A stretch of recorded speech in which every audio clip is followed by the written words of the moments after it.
We're going to get kicked off with what's going on, or what was going on yesterday in Dublin.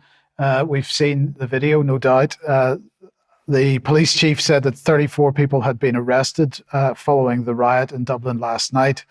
A dozen shops targeted, and one police officer seriously injured.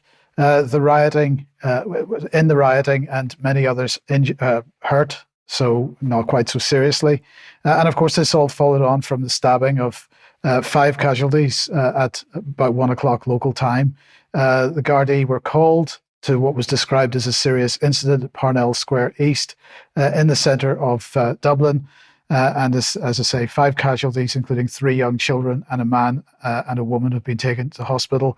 The man who carried out the stabbings apparently did so as an Algerian, although the claim is that he is a Dublin or an Irish citizen. So let's just have a quick look at some of the video here. If I can find it. Stephanie's not in the studio today, but I just wanted to highlight this little bit of video clip, just because I've got some questions about whether or how sort of spontaneous the riot was last night.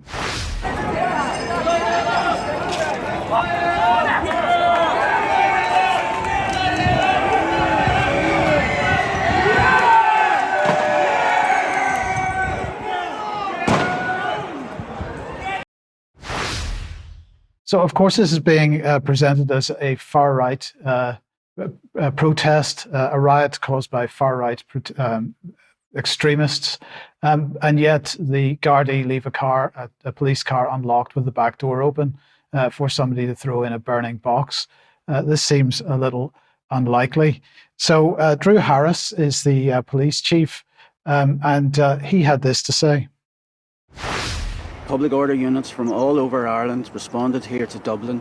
More and more resources were arriving throughout the evening, but we could not have anticipated that in response to a terrible crime, the stabbing of school children and their teacher, that this would be the response.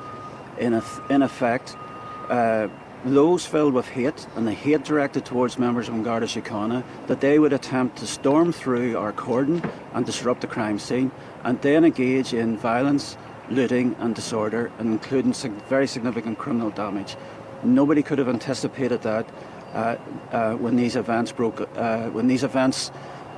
started at 1:30, these awful events. And obviously we were concentrated upon the investigation. We couldn't have anticipated that this would be the reaction.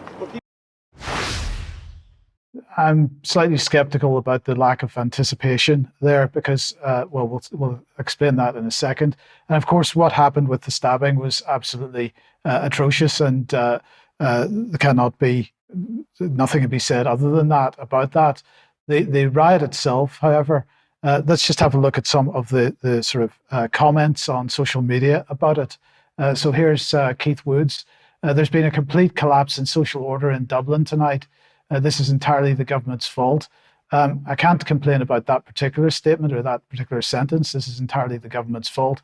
They flooded our country with unsustainable level of migrants, planted small communities with migrant centres, responded to legitimate concerns by labelling all opposition far right, and passed the most draconian hate speech laws in the world to shut us up. When you deny people an outlet to express their concerns, they're reasonable.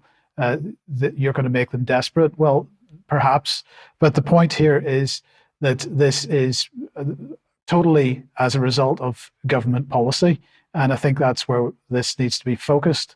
Now, his point about labelling everybody far right, this is a fair point to make. This is the label that has been placed on anybody that makes any kind of protest, and of course the hate speech, the so-called hate speech laws, designed to stop any dissenting voices whatsoever, have been in place in Ireland as they are in the UK. And in fact, Leo Varadkar today saying that they're going to introduce even more draconian hate speech laws as a result of what happened.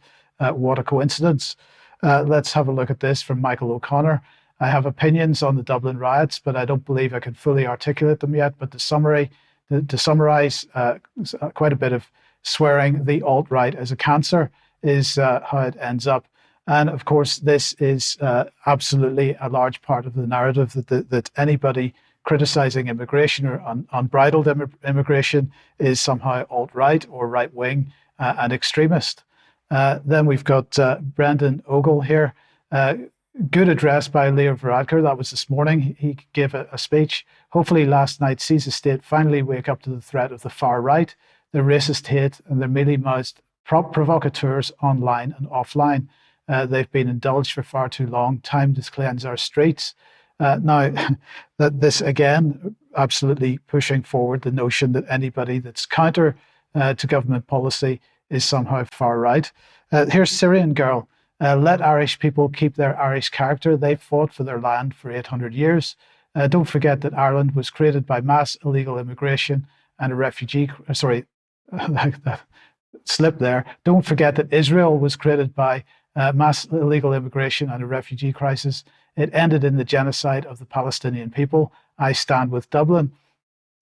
So again, in this case, Syrian Girl is trying to sort of imply that there's a connection between, or a similarity between the two situations. And I would say that in this case, the illegal immigration hasn't entirely been illegal. It has been mass migration absolutely brought forward by governments. And so the question is, where is the problem and where do we deal with the problem? And it's not just in Ireland, because as Liz Churchill was tweeting out here, it's also in France and America and Spain that are the three countries that she's chosen to highlight here, where the same type of civil unrest is taking place as a result of unbridled immigration. So here's the point I'm trying to make, perhaps badly, but this is the point I'm trying to make. This is a policy, and we've mentioned Peter Sutherland several times, but this was his view that immigration is something which is desirable in order to break up the sense of homogeneity within nation states. So in this particular quote, he's saying, in my view, the European Union should be doing its best to undermine any sense of our homogeneity and difference from others. This is what it's about. It is an attack on the nation. It is an attack on cultures, and not just Western cultures necessarily either, because there's quite a bit of immigration going on, unbridled immigration in Africa as well, to the south, not just people coming to Europe and to the north. And I believe that at the heart of this is a policy. And okay, people say that the clash of civilization and the making of world order by Samuel Huntington is a thesis rather than a policy. But I think we've seen the acting out of that thesis to create a clash of civilizations. And that's, to me, what is very much going on here. Now, Gerard O'Coman is saying the solution to Ireland's scumbag immigration problem is the 3 Ds: deter, detain, and deport. I understand why somebody would say this, but my point here is, if we don't deter and detain, at the very least, our political class, this problem isn't going away. And finally, I just want to to add Bob Moran's voice to this. If you're able to watch every government in the West torture and kill their own people for 3 years, then suddenly go back to believing that any of them want to rid the world of terrorism, you're beyond deluded. Terrorism has been a tool of the West for quite a long time. Mass immigration is a tool of the West. We're making a mistake, I believe, if we come out and riot on the basis of this. The protests should be directed in a particular direction initially. I'm not saying that migration problems shouldn't be resolved. It should be resolved, but we've got to deal with the disease, not with the symptom. And that's the point I would like to make on that. Let's move